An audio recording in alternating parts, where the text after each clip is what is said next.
Dalam nama Bapa, Putra, dan Roh Kudus. Amin. Ya Allah, kehadiran-Mu di tengah-tengah kami selalu membawa berkat yang melimpah. Semoga kami semakin mengagumi dan mengimani Putra-Mu, serta dengan rela hati menjadi utusannya untuk membangun gereja, demi semakin tegaknya kerajaan-Mu di dunia ini. Semoga dengan mendengarkan dan merenungkan sabda-Mu hari ini, kami memperoleh kekuatan untuk menghadapi hidup kami sehari-hari. Demi Kristus, Tuhan dan pengantara kami. Amin.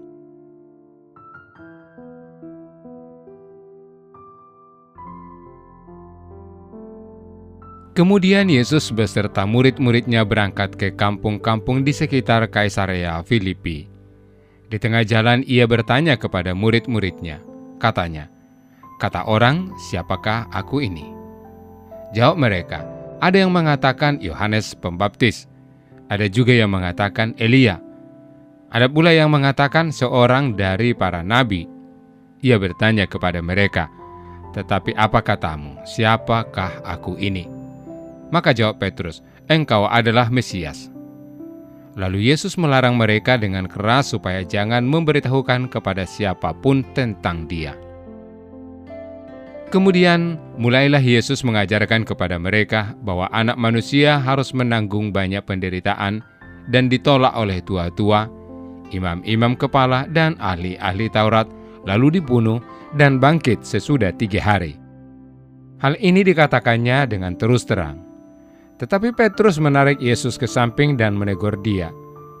Maka berpalinglah Yesus dan sambil memandang murid-muridnya, ia memarahi Petrus, katanya, "Enyalah iblis, sebab engkau bukan memikirkan apa yang dipikirkan Allah, melainkan apa yang dipikirkan manusia." Lalu Yesus memanggil orang banyak dan murid-muridnya dan berkata kepada mereka, "Setiap orang yang mau mengikut aku, ia harus menyangkal dirinya, memikul salibnya dan mengikut aku. Karena siapa yang mau menyelamatkan nyawanya, ia akan kehilangan nyawanya. Tetapi barang siapa kehilangan nyawanya karena aku dan karena Injil, ia akan menyelamatkannya." Demikianlah sabda Tuhan. Saudara-saudari terkasih di dalam nama Tuhan kita Yesus Kristus, menjadi pengikut Kristus tentu memiliki persyaratan. Mengakui dan mengimaninya sebagai juru selamat, dan Tuhan mewajibkan kita mengikuti ajaran dan perintah Yesus. Menjadi murid Yesus berarti mampu menyangkal diri dan memanggul salib. Perkataan dan perbuatan harus sejalan, mengarah kepada kebaikan dan kebenaran. Memang berat menjadi pengikut Yesus, namun rahmat Tuhan menolong dan menguatkan kita untuk menjadi pengikutnya yang setia. Saudara terkasih, ketaatan hamba Tuhan seperti yang digambarkan Nabi Yesaya menunjukkan sikap merendah, setia, dan berpasrah pada kehendak Allah. Hamba Tuhan yang diramalkan itu adalah hamba yang taat pada kehendak Allah, setia dan rela menderita. Kehendak Allah itu dilakukan karena percaya kehendak Allah adalah kebenaran. Allah tidak akan membiarkan, namun menolong dalam seluruh perjalanan kehidupan. Kesetiaan menjadi hamba Tuhan hadir secara paripurna dalam diri Yesus.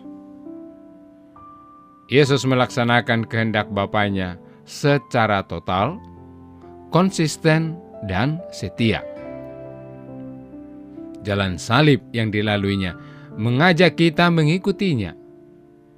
Melalui seluruh pelayanan, jalan salib, dan yang berpuncak pada kebangkitannya, mengajak kita untuk setia melaksanakan misteri kehendak Allah. Saudara-saudari terkasih, Salib dan kemuliaan adalah realita kehidupan kita. Namun, bagi orang yang percaya bahwa Yesus adalah Mesias, kepahitan hidup akan diubah menjadi kemuliaan apabila kita mampu setia menyangkal diri dan memanggul salib kita setiap hari. Menjadi pengikut Yesus memang tidak mudah. Perlu iman dan keteguhan hati dalam setiap kesulitan hidup. Mengimani Yesus Sang Mesias dengan sengsara, wafat, dan kebangkitannya memampukan kita untuk berjuang dalam aneka peristiwa hidup kita di dunia ini. Tidak ada kemuliaan tanpa salib. Tidak ada kesuksesan tanpa kerja keras. Mengimani Yesus sebagai Mesias dan Tuhan serentak melaksanakan perintah dan ajarannya. Beriman berarti menanggapi tawaran Tuhan dengan segenap hati. Beriman hendaknya melaksanakan ajaran Yesus dalam seluruh hidup. Aksi nyata beriman dipraktekkan dalam kehidupan. Iman tanpa perbuatan adalah mati. Kita harus yakin apabila kita mendekatkan diri pada kehendak Tuhan, Dia akan membantu. Yesus adalah penolong kita. Saudara-saudari yang dikasihi Tuhan, jangan takut dan merasa rugi menjadi pengikut Yesus. Meskipun banyak tantangan dan rintangan, selalu akan ada jalan keluar. Sehabis gelap akan ada terang. Dalam kesedihan, perjuangan, dan rasa sakit akan muncul kegembiraan dan kesembuhan. Jangan takut memanggul salib dalam hidup. Yakin dan percayalah, apabila Yesus menjadi kekuatan kita, kita akan dimampukan untuk mengubah salib menjadi kemuliaan. Iman akan Yesus bisa lemah dan mati apabila kita tidak memberi kesaksian kepada sesama dan dunia. Kesaksian akan sengsara, wafat, dan kebangkitan Yesus sebagai Tuhan dan Mesias mewajibkan kita untuk ikut serta dalam misteri Paskahnya. Menyangkal diri, memanggul salib, dan mengikuti Yesus adalah perjuangan tanpa henti. Saudara-saudara terkasih di dalam Tuhan, mari kita mengikuti kehendak Allah. Jika kita berjalan bersama Dia, kita akan kuat dan berdaya.